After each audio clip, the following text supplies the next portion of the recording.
Alhamdulillahirabbil alamin, karena beliau sudah hadir di tengah-tengah kita.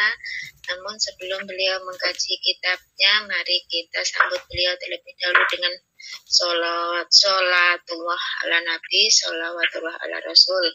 Sallu ala nabi Muhammad. Allahumma salli wa sallim wa barik alaihi wa ala alihi wa ashabihi. Ya Nabi, salam alaika, ya Rasul, salam alaika, ya Habib, salam alaika,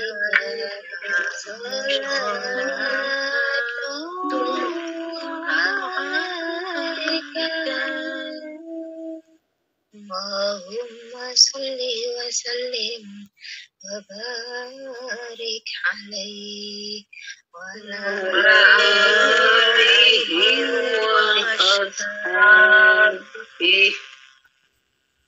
Dan untuk mengefisienkan waktu, kesempatan, langsung saja sepenuhnya saya hadirkan kepada beliau Bapak Ustadz Alan Maulana Ibrahim. Semoga Pak. Assalamualaikum warahmatullahi wabarakatuh. Waalaikumsalam warahmatullahi wabarakatuh. A'udzu billahi minasyaitonir rajim. Bismillahirrahmanirrahim. Ila hadratin Nabi Mustafa Muhammad Rasulullah sallallahu alaihi wasallam. Wa ala alihi wa sahbihi wa dzurriyyatihi kiram wa nahmasu bisanha. Syekh Muhammad Umar Abdul Jabbar wa Syekh Ibnu Mas'ud Nur Faqih rahimahullahu ta'ala anhuma syaulillahi lahumul fatihah. A'udzu billahi minasyaitonir rajim. Bismillahirrahmanirrahim. Alhamdulillahi rabbil alamin arrahmanir rahim maliki yaumiddin. Iyyaka na'budu wa iyyaka nasta'in ihdinas siratal ladzina an'amta 'alaihim ghairil maghdubi 'alaihim waladdallin. Amin. Bismillah, alhamdulillah, wassalamu ala rasulillah, la nabiyya ba'da, la hawla wa la quwwata illa billah, amma ba'd. Faqala al-musannif al-mashru'atu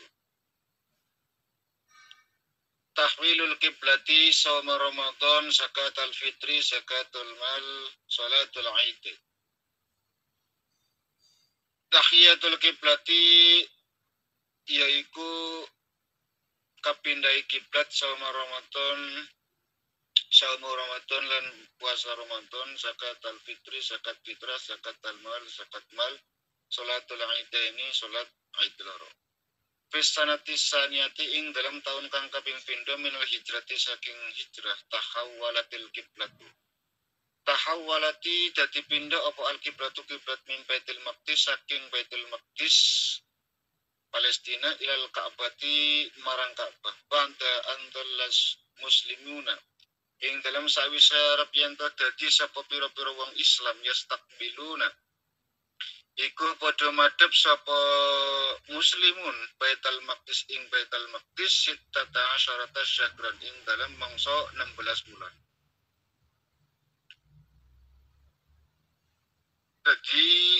Jadi di tahun yang kedua itu kiblat berpindah. Ada yang tahu berapa kali umat Islam itu gonta-ganti kiblat? Wamit.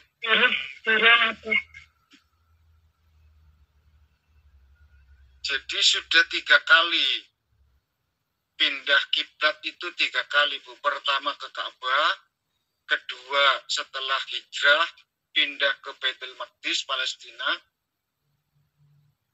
Setelah itu pindah lagi ke Ka'bah.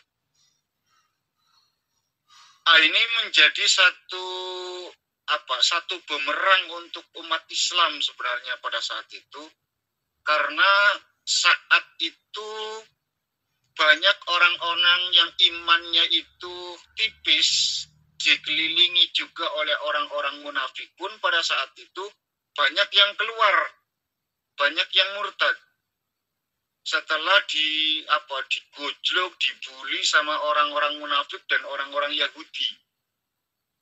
Karena notabene Palestina itu adalah kelompok orang-orang Yahudi. Di Medina itu sendiri banyak orang Yahudi. Kan kenapa dinamakan dari Yastrib ke Madaniyah atau Medina sekarang ini? Karena sistem kepemerintahan Rasul itu bukan negara Islam, tapi merupakan negara yang moderat. Artinya bahwa siapa saja yang hidup di sini, di Medina ini, baik Yahudi, Nasrani, ataupun siapapun itu, silahkan saja, asalkan mengikuti aturan atau hukum-hukum yang diterapkan oleh baginda Rasul. Kalian akan aman, kalian akan bebas berkeliaran.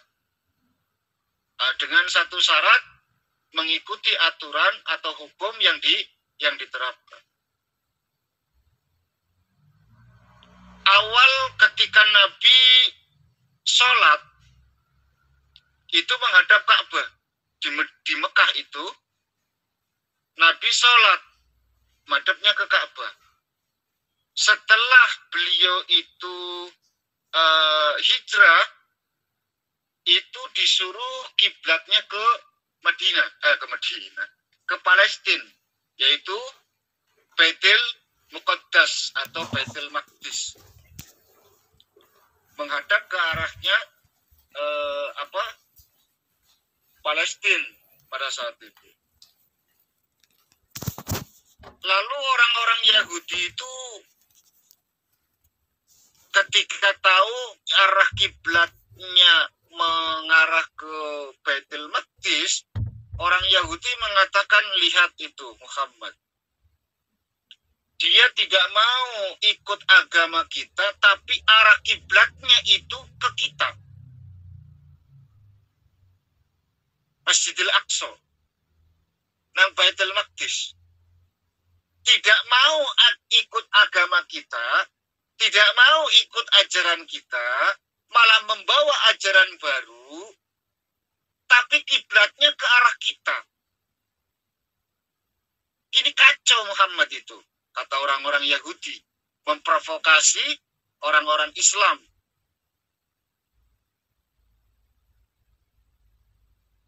Karena dan pada saat itu orang-orang Islam mengetahui bahwa awal mula sholat itu menghadap Ka'bah, pindah ke arah yang berbeda 360 derajat, 180 derajat dari arah ngulon dadi ngetan. Itu luar biasa goncangan umat Islam pada saat itu. Mendapatkan perilaku yang demikian diomong-omong terus sama orang-orang Yahudi, Rasul memohon kepada Allah Subhanahu wa taala agar kiblatnya itu dipindahkan lagi ke arah Ka'bah. Ya. Agar kiblatnya dipindahkan lagi ke arah Ka'bah. Dan itu diabadikan kan di dalam Al-Qur'an. Pas tarikh itu ada yang mengatakan 16 bulan, ada yang mengatakan 17 bulan. Walhasil bahwa tahun kedua, yang jelas tahun kedua arah kiblat itu balik lagi. Uniknya Bu, ini yang bikin manusia itu rodo bingung, rodo kacau. Gusti Allah ya lucu Bu. Allah ya lucu. Memerintahkan arah kiblat pada saat Nabi sama sahabat lagi sholat. Bayangkan, lagi sholat rakaat kedua, kurang 2 rakaat lagi. fawalli wajhaka syatral masjidil haram.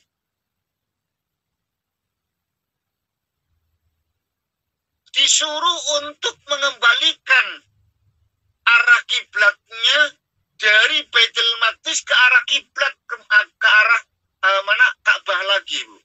Lagi sholat. Maka saat itu juga 180 derajat langsung berubah arah.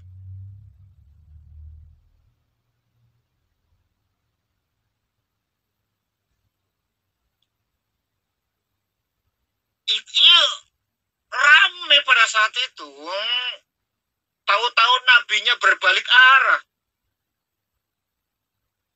Ini apa kok nabi, apa mau sholat model anyar apa piye? Kok tahu-tahu nabi berbalik arah, kurang 2 rakaat lagi. Mau tidak mau sebagai seorang santri lah ya, kan kudu nderek kiai. Umat pada saat itu yang nderek nabi. Tidak ada pertanyaan, tidak ada apapun. Nabi ini berbalik arah, semua berbalik arah.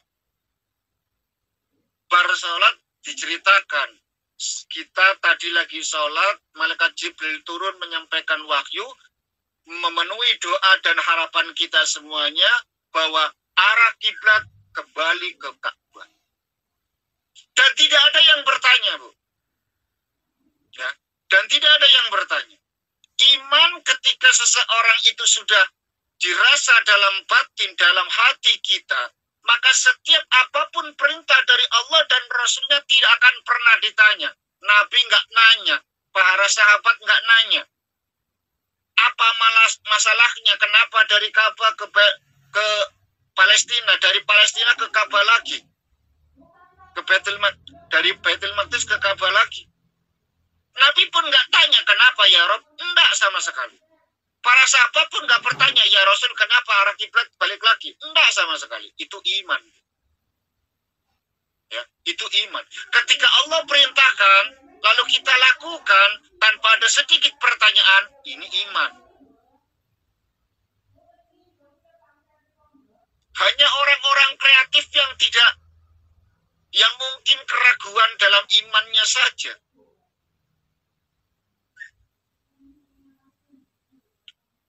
Lalu ada tirani dengan kalimat yang semacam itu. Kalau begitu Ibrahim alaihissalam imannya kurang kuat dong Pak. Padahal Bapak tauhid. Nanti dulu.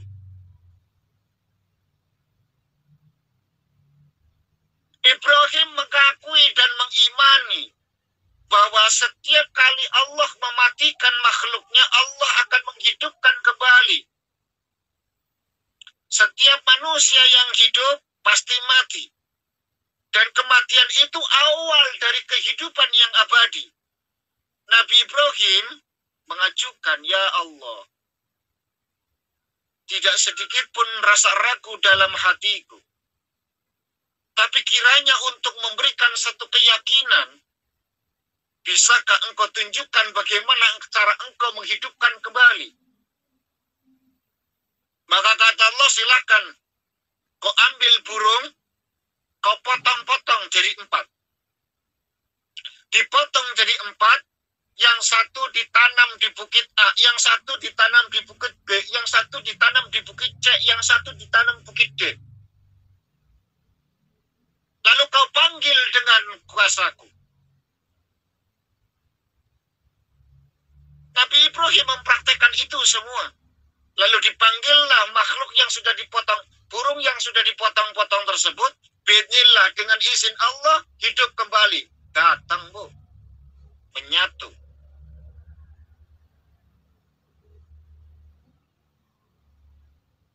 Ini kan kajian, ini ilmu. Setiap yang hidup mesti mati. Yang mati akan dihidupkan kembali. Ini kan ilmu, ini pengetahuan, bukan perintah. Karena sesuatu yang pasti, yang tanpa dengan iman pun wong mesti ngalami. Ya kan? Apakah orang yang tidak beriman sama Allah tidak mati? Ya tetap mati. Apakah orang yang tidak beriman kepada Allah tidak dihidupkan kembali? Ya dihidupkan kembali. Artinya apa? Nggak ada kaitannya dengan iman. Hidup, mati, hidup lagi. Karena itu sesuatu yang pasti. Dengan iman atau tidak iman, mesti ngalami. Makanya, Nabi Ibrahim cuma sekedar ingin memberikan satu kekuatan sebagai ilmu pengetahuan. Tapi ketika perintah sholat, perintah zakat, perintah haji, ini perintah. Kalau perintah, iman tidak akan pernah menanyakan itu. Maka jangan pernah bertanya, kenapa ya kok dari Ka'bah ke Baitul Maqdis, dari Baitul Maqdis ke Ka'bah lagi. Pindahnya dari Baitul Maqdis ke Ka'bah, makin gencar lagi orang-orang Yahudi memprovokasi. Banyak orang-orang Islam yang imannya lemah, murtad. Kenapa? Orang Yahudi mengatakan, lihat itu, benderamu, ketuamu. Kalian jangan mau dibodoh-bodohi dengan iman yang semacam itu, agama yang model semacam itu. Dia cuma ingin menggiring karena dia kangen sama keluarganya, dia arahkan kiblatnya ke arah keluarganya. Kita tahu Nabi Muhammad dari Mekah. Mekah itu tempatnya Ka'bah. Kok tiba-tiba dari Palestina arah kembali ke Ka'bah? Berarti kan kangen karo keluarganya.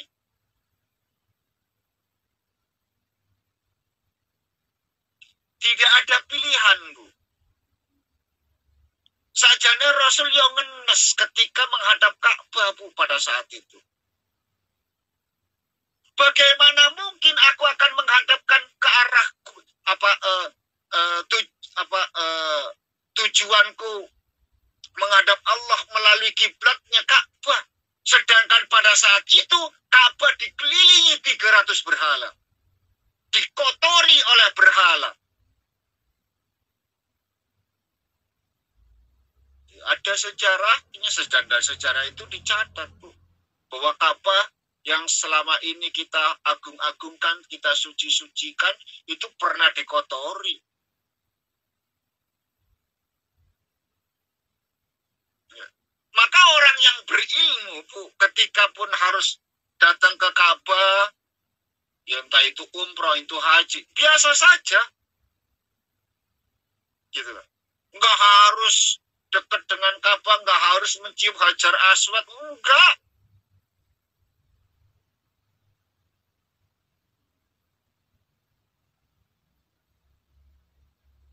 Makanya ada isyarat bahwa ketika orang Jawa itu cukup melambaikan tangan, kan? Dan itu bukan menjadi syarat rukun. Mencium Hajar Aswad itu nggak ada syarat rukunnya orang tawaf. Nabi ngenes, Bu. Makanya pada saat di Madinah, Nabi disuruh untuk kiblatnya ke Baitul Maqdis. Karena sama-sama mulianya. Bukankah Baitul Maqdis bagian dari rangkaian Isra Mi'raj baginda Nabi? Dari Ka'bah ke Masjidil Aqsa. Sholat lagi.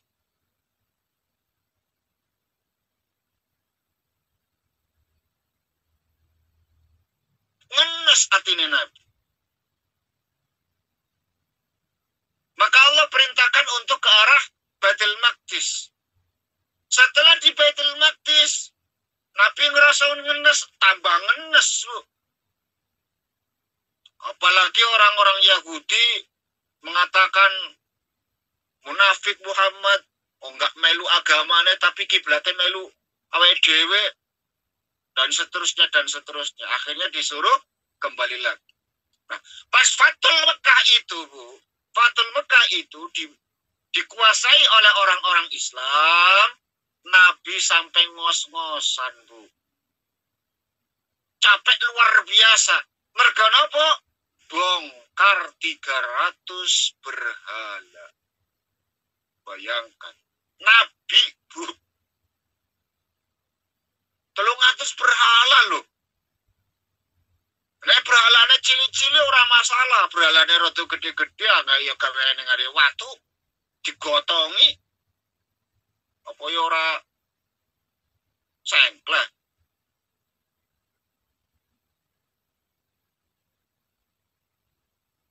Yang jelas tahun kedua arah kiblat berubah kembali. Dari Ka'bah ke Baitul Maqdis, dari Baitul Maqdis ke Ka'bah lagi sampai detik ini. Sampai detik ini.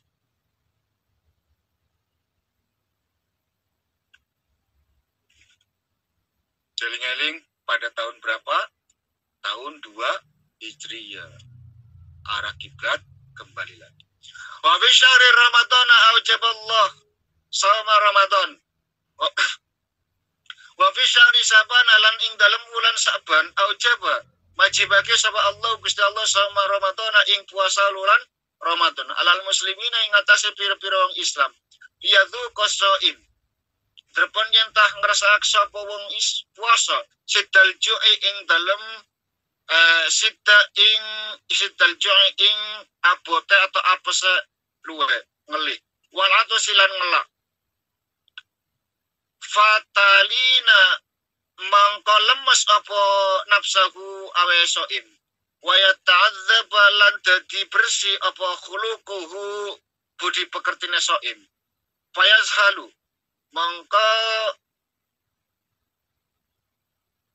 gampang alaihi ing atase soim apa ya lus sedekati awake pira-pira sedekah. Pada tahun yang kedua pula syariat agama Islam puasa Ramadan itu diwajibkan. Ya. Jadi banyak sekali tahun kedua itu syariat Islam mulai diterapkan. Pertama Rasul datang ke Madinah ya masih biasa-biasa saja. Artinya belum menjadi syariat. Ya puasa, ya sholat. Gitu. Tapi Ramadan itu ditetapkan wajib puasa bulan suci Ramadan 1 bulan penuh itu di tahun 2 Hijriyah. Jadi tahun pertama belum wajib, Bu. Ngake-ngakena puasa. Belum ada kewajiban bagi umat Islam untuk puasa bulan suci Ramadan. Masuk pada tahun kedua, di bulan Sya'ban, Allah mendapatkan perintah untuk melaksanakan bulan suci Ramadan. Ya ayyuhalladzina amanu kutiba alaikumusiyam kama kutiba alal ladzina min qablikum la'allakum tattaqun. Diwajibkan atas orang-orang yang beriman untuk melaksanakan puasa. Kama kutiba alal ladzina min qablikum. Bagaimana diwajibkan atas mereka sebelum kalian. Supaya apa? La'allakum tattaqun. Ada kalimat la'alla, ada kalimat asa dalam Al-Quran itu. Maknanya sama. Untuk menuju.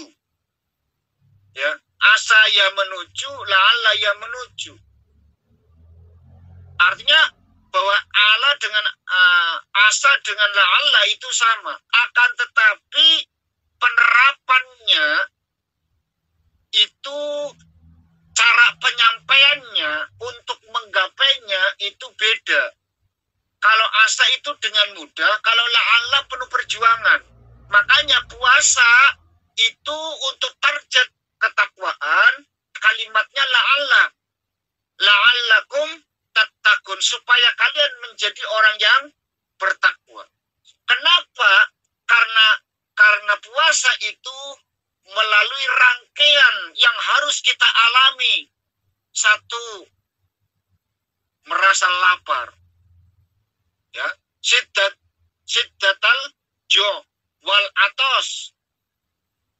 Ya lapar, ya dahaga, lemas efeknya. Tapi rangkaian yang semacam itu agar apa? Agar yata'adzaba khuluqahu fayashal alaihi badzatul sadaqah. Supaya budi pekertinya itu baik. Ya. Orang cuak-wakan, wong wakas, keras, tenagane rosa kan gemede, Bu. Wani kan, tapi nek lemes ya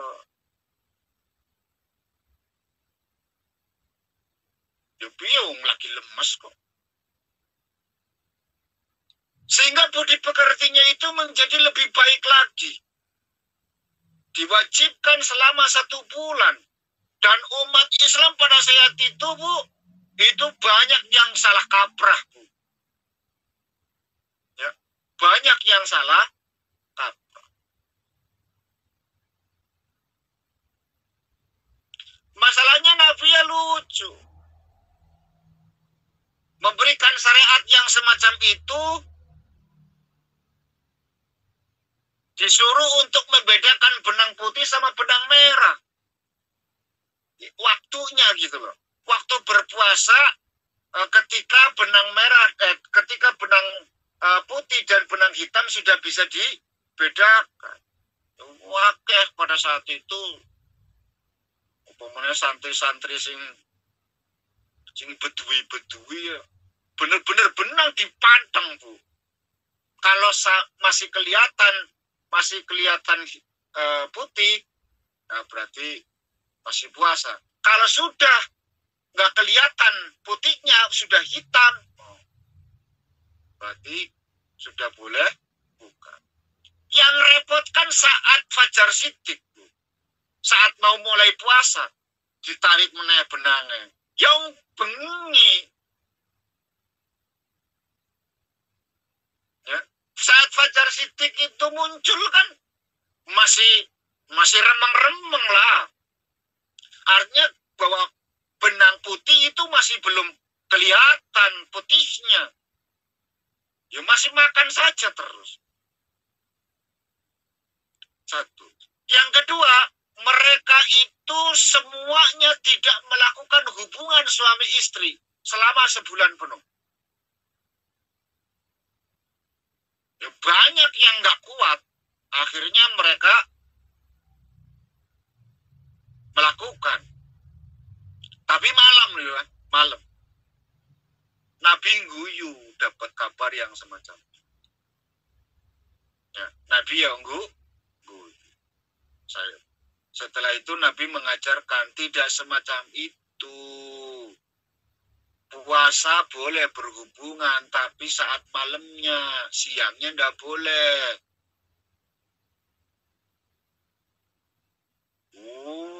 Ternyata boleh. Kalau boleh ya. Terjadi pada tahun kedua. Tujuannya untuk apa? Agar mereka makin baik budi pekertinya, sehingga mereka itu akan lebih leluasa, akan lebih ikhlas, akan lebih gampang untuk melakukan semua kebaikan. Diwakili dengan kalimat sodako. Ya. Diwakili dengan kalimat yadlus sodakoti, supaya gampang aweh sodako. Sodako itu adalah perkara yang baik. Pokoknya intinya nek wong puasa, Bu, mesti perilakunya apik. Pengen marah diempet wedi batal. Pengen rasan-rasan wedi ora ontok pahala. Ya kan? Mergo napa? Mergo puasa. Banyak sekali manfaat. Sedangkan pahalanya itu baini wa baina. Antara Allah dan hamba-Nya saja. Nggak ada yang tahu pahalanya puasa, Bu, kecuali Allah itu sendiri. Karena puasa adalah ibadah untuk diri. maka hanya Allah yang bisa memberikan pahala.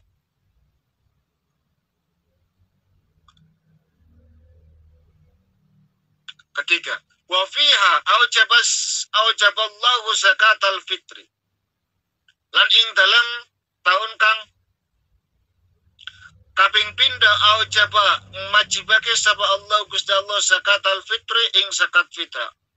Rahmatan bil fuqara'i, karena melas bil fuqara kelawan pira-pira wong fakir, wal masakin lan pira-pira wong miskin, wadu afa lan duafa, wasadda lihajatihim,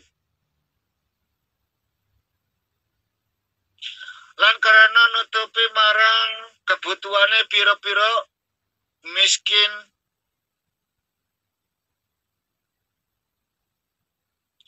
wa idkhali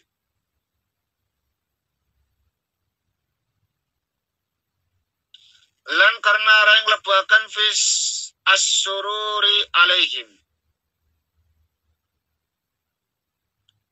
gabungan ing atase wong-wong fakir miskin apes.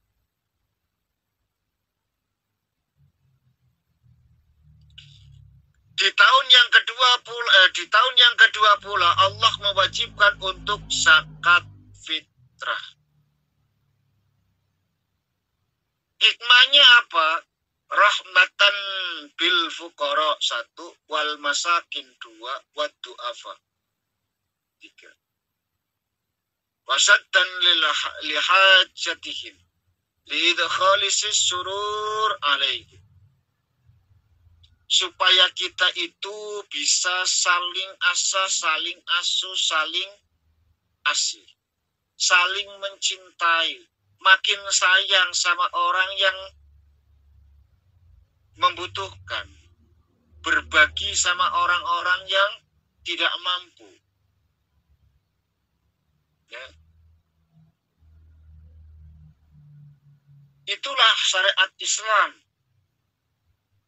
yang selalu ada keadilan sosial. Zakat fitrah kan bagian dari keadilan sosial. Karena mereka orang-orang yang tidak mampu mendapatkan bagian, yang besok bingung mau makan apa, karena zakat fitrah dia bisa makan, dia bisa gembira, besok sudah nggak kepikiran mau makan apa. Kan semacam itu. Jadi hikmah bagi zakat fitrah itu luar biasa. Wa fiha sanna salatal aidaini. Di tahun yang kedua pula diperintahkan untuk melaksanakan sholat sunnah 2, Idul Fitri dan Idul Adha. Itu terjadi di tahun kedua, Bu. Di tahun kedua Hijriyah. Kita tahu notabene sholatul Aidain adalah sholat sunnah yang disunnahkan untuk berjamaah. Ya. Sholat sunnah yang disunnahkan untuk berjamaah. Notabene semacam. Awal hukumnya itu seperti ini. Apakah sholat-sholat yang disunnahkan berjamaah boleh dilakukan sholat sendiri? Boleh. Apakah sholat-sholat sunnah yang notabene dikerjakan sendiri boleh berjamaah? Boleh. Berarti tahajud yang notabene sholat sendiri boleh berjamaah, tidak apa-apa.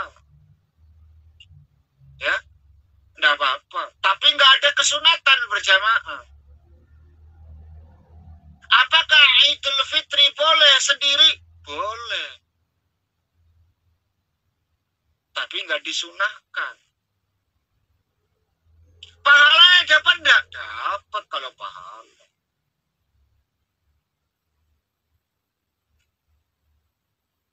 Jadi bagi teman-teman Iwamid on air yang nanti Idul Fitri tidak bisa sholat di TMS di masjid, saya ini banyak sekali masjid ya. Saya bersyukur alhamdulillah Taiwan itu dari Pingtung sampai ke Hualien itu sudah banyak sekali, setiap kotanya minimal ada musolah lah ya, itu sudah luar biasa. Itu bisa melaksanakan sholat Idul Fitri ataupun Idul Adha sendiri, tidak apa-apa. Afdolnya berjamaah. Tidak kuasa melaksanakan itu sendiri, selesai.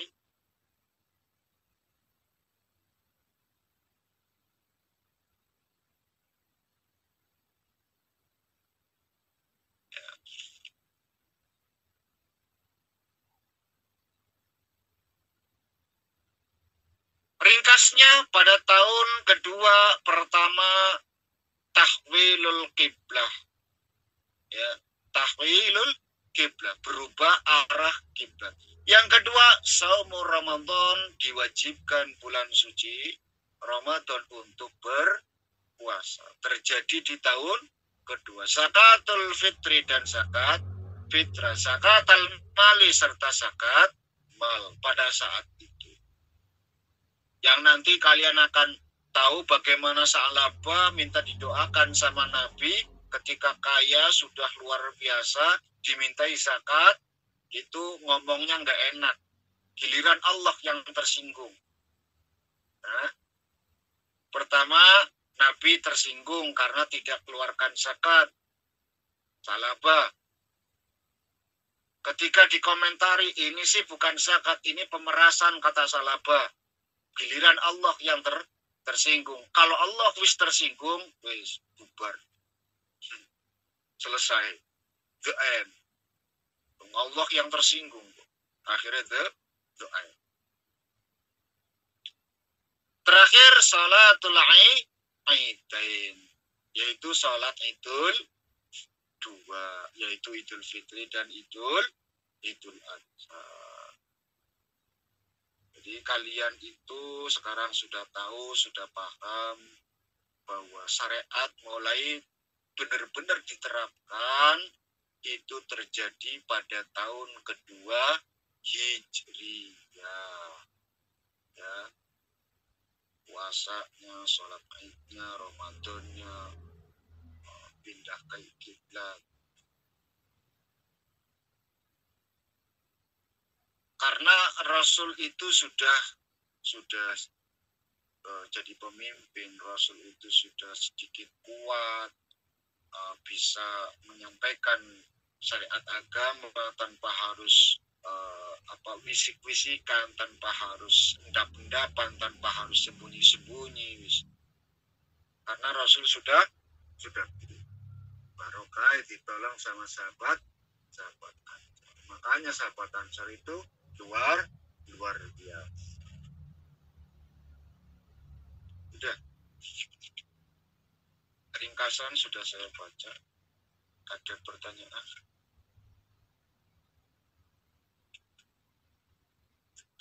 Oke, monggo jamaah yang mau bertanya.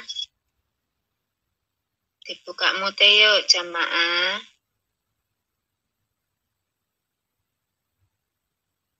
Halo.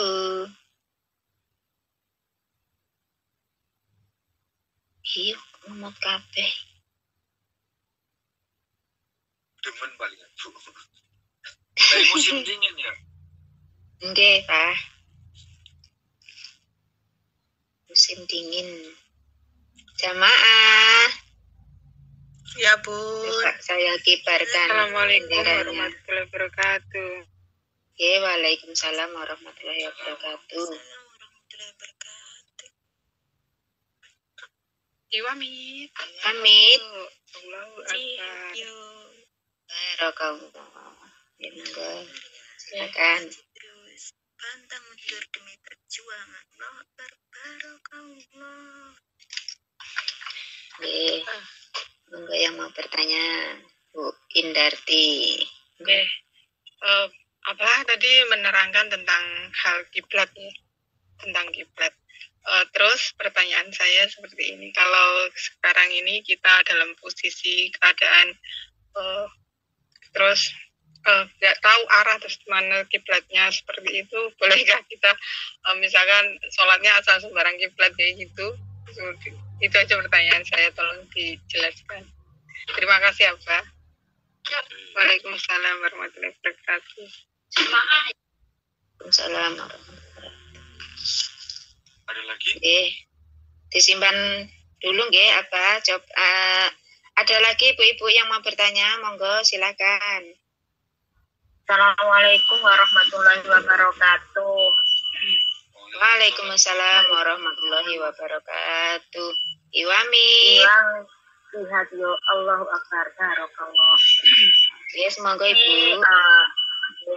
Pertanyaan dari teman ya. Waktu saya di rumah sakit ini ada teman yang menegur saya seperti ini Bapak. Waktu sholat itu seorang perempuan kan punya rambutnya kan panjang.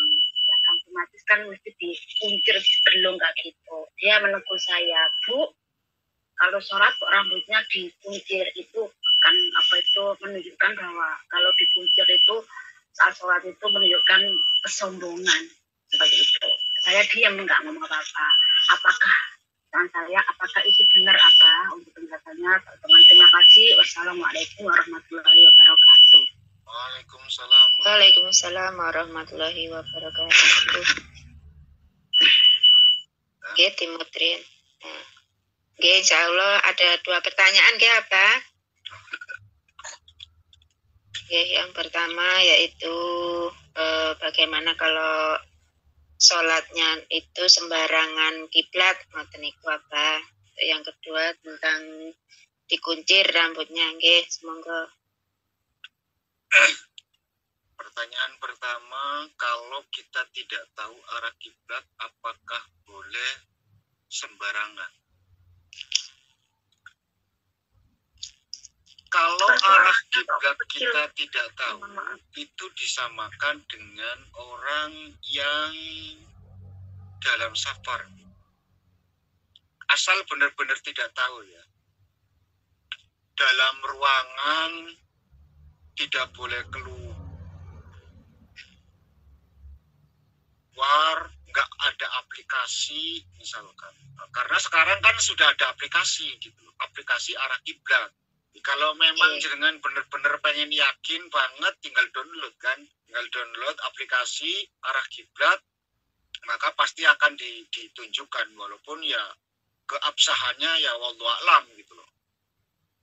Tapi kan minimal memberikan satu kekuatan, satu keyakinan, seperti tadi diceritakan di awal, seperti Nabi Ibrahim mendapatkan satu keyakinan penuh. Bismillah, dengan izin Allah burung itu kembali hidup. Kan semacam itu. Maka download dulu. Kalau memang download itu tidak bisa, mungkin HP-nya yang nggak punya, mungkin macam-macam alasan lah, yang membuat dirinya itu benar-benar tidak mengerti arah kiblat. Maka disamakan dengan orang yang lagi sholatnya orang yang lagi safar. Kemana dia kendaraan itu membawa, maka kesitulah arah kiblat. Kan semacam itu. Jadi bebas saja, nggak masalah. Dengan satu catatan itu, sudah berusaha untuk mencari ngerti. Kenapa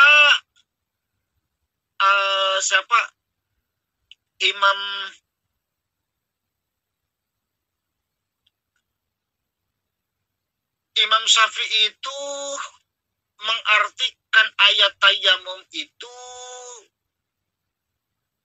harus mencari. Ya.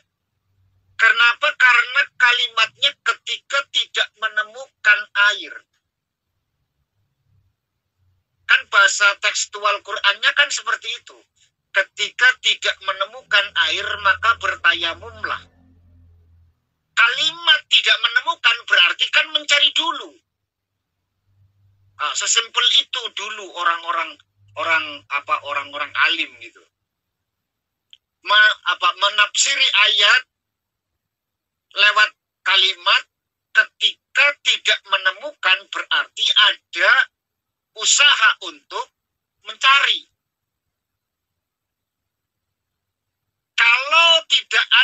berusaha untuk mencari, maka tidak sah tayamumnya. Makanya orang fikih juga akan sedikit bingung apa yang dialami oleh baginda Nabi. Nabi itu pernah tayamum padahal 100 meter di depan itu ada air. Ulama fikih orang bisa jawab, Bu. Ya, ulama fikih pelo ketika menyikapi tingkai Kanjeng Nabi. Mesti ora kanggo kabeh. Wong syariat agama itu milik Nabi. Sedangkan Nabi ngerti di depan 100 meter kan nggak jauh, Bu. 100 meter itu nggak jauh. Tapi Nabi pada saat itu langsung tayamum. Tidak lari ke air itu.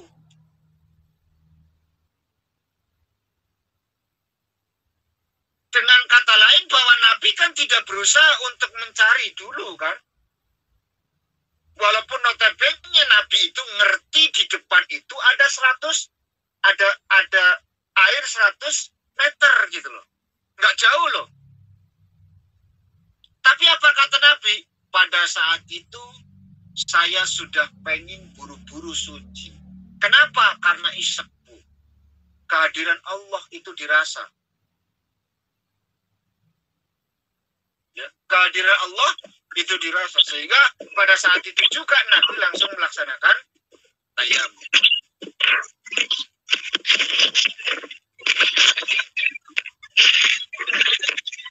Monggo yang tidak VPN di mute dulu ya, Bu. Sinten iki nggih.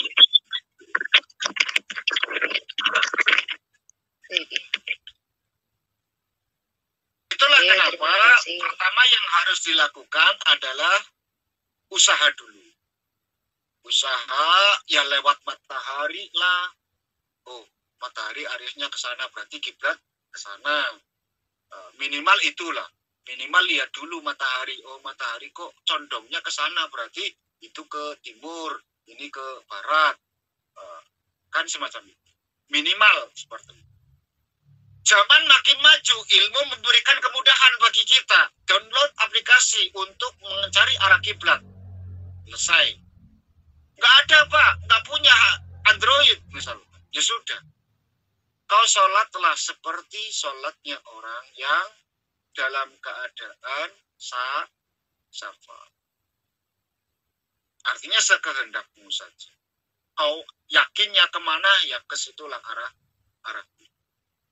Tapi ketika keluar misalkan, ketika keluar ternyata kau sadar bahwa tadi itu arah ala kiblat, maka ulangi sholat. Nggak keluar, Pak, saya itu tetap di dalam, nggak bisa kemana-mana. Ya sudah, kau yakini itu saja. Dan jangan pindah-pindah, Bu. Meskipun keliru. Ya, meskipun keliru. Contoh misalkan begini, selama 1 minggu kau itu di situ, tidak boleh keluar. Kemarin kan kita habis di COVID itu namanya apa, Bu? Di isolasi. Karantina. Iya, di karantina. Diisolasi di karantina kan kita gelap, misalkan contoh ada isolasi yang semacam itu. Kita tidak boleh keluar sama sekali. Bahkan nengok matahari pun kita nggak tahu. Aplikasi tidak ada, Android tidak punya misalkan. Ya sudah, kau yakini sholat itu menghadap arah kiblat ke situ. Dan selama 1 minggu itu satu arah itu aja, jangan pindah-pindah gitu loh. Hari ini ke sana, hari berikutnya ke sini, hari berikutnya ke yang lain. Itu tidak benar. Kau harus yakini itu aja dulu. Gitu loh. Sudah yakin saja. Walaupun keyakinanmu juga tidak beralasan, tapi kita juga tidak punya pemahaman kan masalah benar atau tidaknya arah kiblat. Ya sudah, kau yakini saja itu di situ, ngadapnya ke situ, selamanya ke situ terus.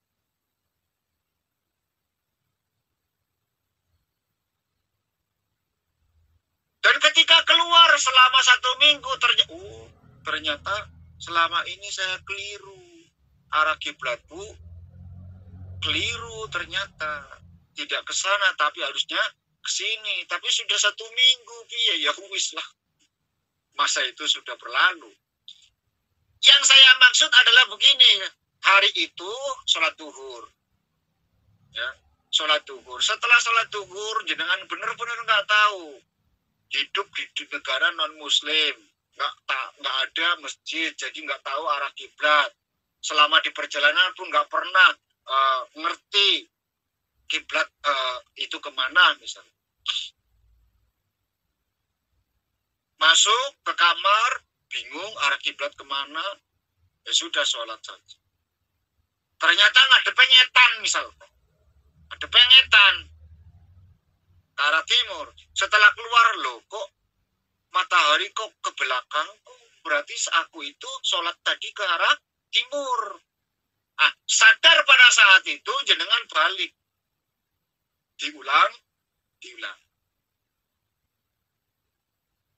Tapi kalau beberapa hari dan benar-benar tidak bisa, tidak ada tidak boleh keluar dan lain sebagainya karena alasan yang dibenarkan baik lewat kesehatan maupun peraturan negara yang diterapkan, itu sudah selesai.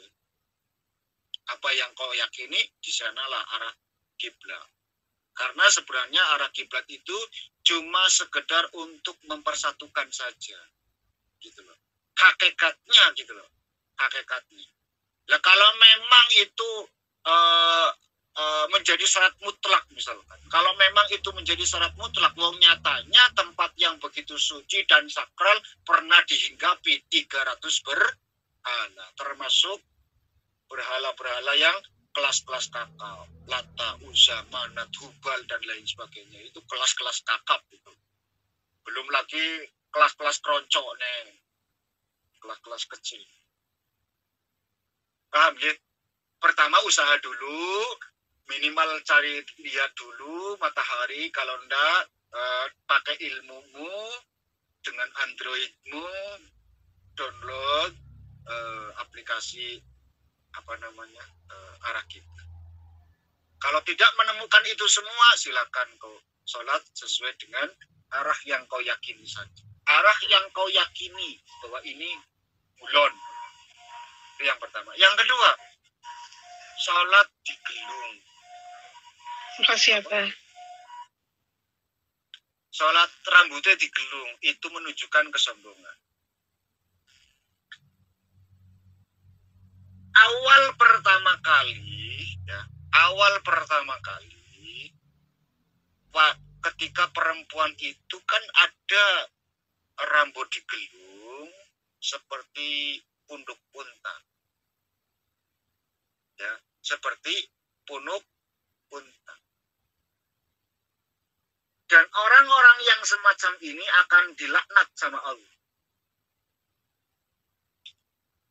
Repote ngaji lewat bukan ngaji. Repote wong maca buku lewat tekstual dipahami sendiri tanpa guru. Kalaupun sudah ngaji lewat guru, gurune keliru.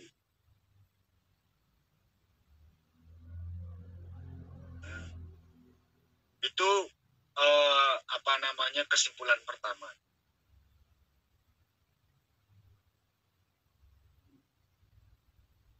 Kita itu tidak pernah tahu. Makanya guru saya itu selalu bilang wanti-wantinya, Nabi, jangan mengkritik perbuatan orang sebelum kita tahu apa alasannya. Karena tidak menutup kemungkinan kita akan melakukan hal yang sama apabila posisi kita tidak jauh beda. Silakan bikin quotes. Tulis. Bikin status. Jangan mengkritik perbuatan orang sebelum kita tahu apa alasannya. Karena tidak menutup kemungkinan kita pun akan melakukan hal yang sama apabila posisi kita tidak jauh beda. Dia tahu persis, ya, dia tahu persis bahwa mungkin sholatnya karena di rumah sakit tidak boleh pakai mukena, atau mungkin mukenanya itu kecil, cuma pakai kerudung misalkan, sholat, sedangkan sholat tidak boleh tampak kecuali telapak tangan dan muka bagi perempuan, kan semacam itu. Dia khawatir boleh jadi rambut akan terurai karena saking panjangnya terlihat oleh orang, dan itu bisa membatalkan, karena aurat perempuan, rambut perempuan bagian dari aurat, kan semacam itu. Ya. Tidak ada kebijakan lain kecuali digelung, kan, diikat, kecuali diikat, kan, supaya rambut tersebut tidak terurai, kan semacam itu.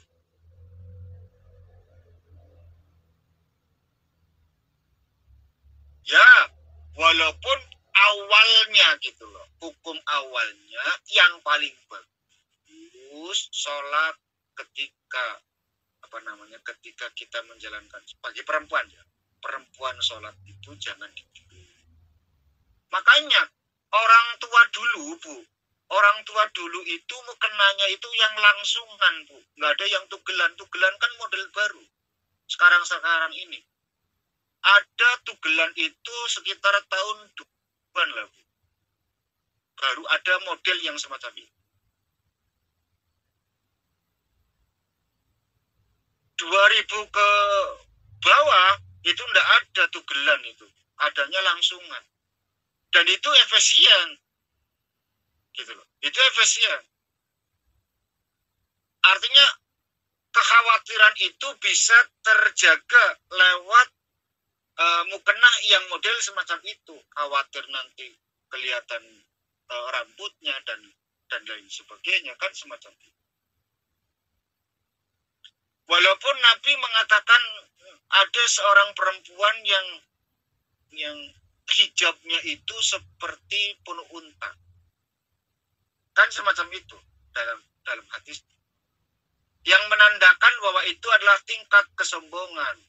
Sama seperti masalah isbal gitu loh. Isbal itu juga kan jadi rancu, kan, pemahamannya. Nah, Abu Bakar melakukan itu.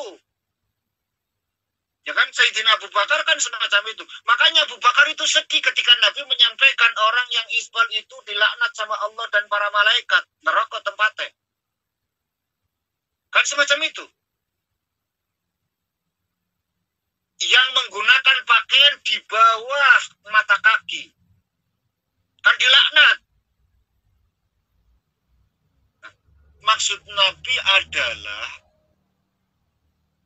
pakaian ini identik dengan kekuasaan.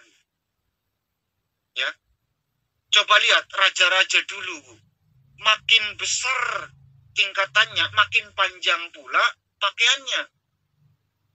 Jenengan kalau lihat film Cina, raja-raja Cina itu sampai ngelawer-ngelawer, kan, bajunya. Karena memang bahwa pakaian itu identik mengidentifikasikan dirinya sebagai tingkat kemuliaan. Makin panjang pakaiannya berarti makin tinggi kedudukan.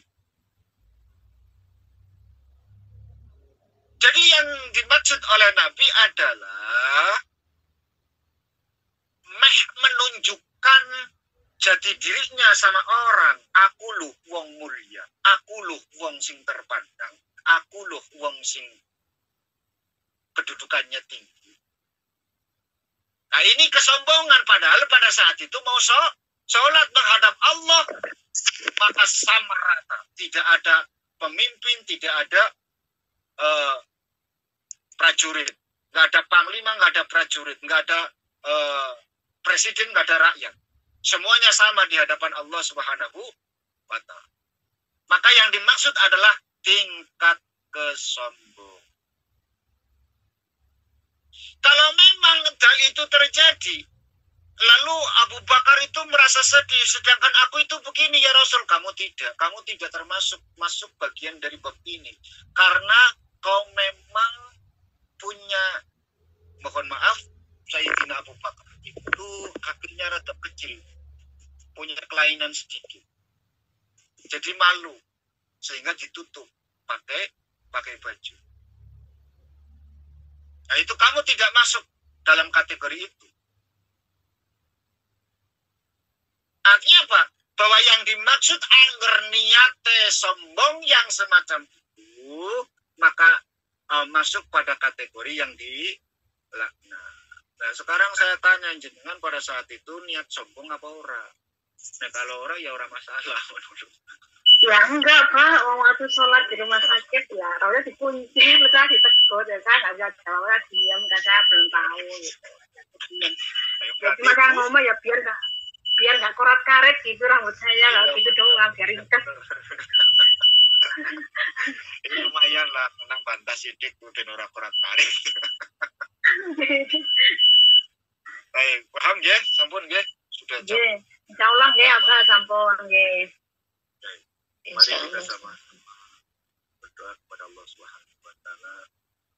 Mudah-mudahan dengan kita senantiasa membaca sirah-sirah nabawiyah, kita makin tahu hasanah Islam, makin cinta terhadap syariat agama, dan makin bangga menjadi umat baginda Rasul, dan senantiasa iman takwa kita kepada Allah dan Rasulnya.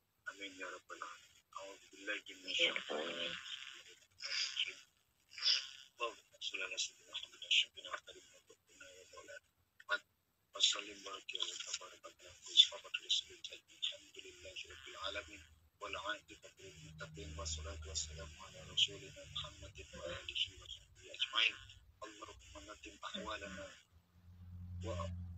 وحسن أفعالنا وخلصنا من ألم الفقر والذل واعصمنا من البلاء والوباء والطاعون ومن شر الأعداء والشياطين والنفس الأمارة بالسوء. اللهم يسر لنا الانتظام في جميع الأمور الدنيوية والدينية وحسن مرادنا بالخير. اللهم بعدنا من الشر والعصيان. اللهم نعوذ بك من جود البلاء وترك الشقاء وسوء القضاء والشماتة الأعداء يا مخول الحول والأحوال. اللهم يا كثير النوال وجميع الأفعال وفقنا لما والأحوال. اللهم سلمنا وسلم ديننا ولا تسلب وقت النزع إيماننا ولا تسلط علينا من لا يخافك ولا يخافنا وارزقنا خير الدنيا والآخرة إنك على كل شيء قدير. ربنا آتنا في الدنيا حسنة وفي الآخرة حسنة وقنا عذاب النار. وصلى الله على سيدنا محمد وعلى آله وصحبه وسلم. سبحان ربك رب العزة عما يصفون وسلام على المرسلين والحمد لله رب العالمين.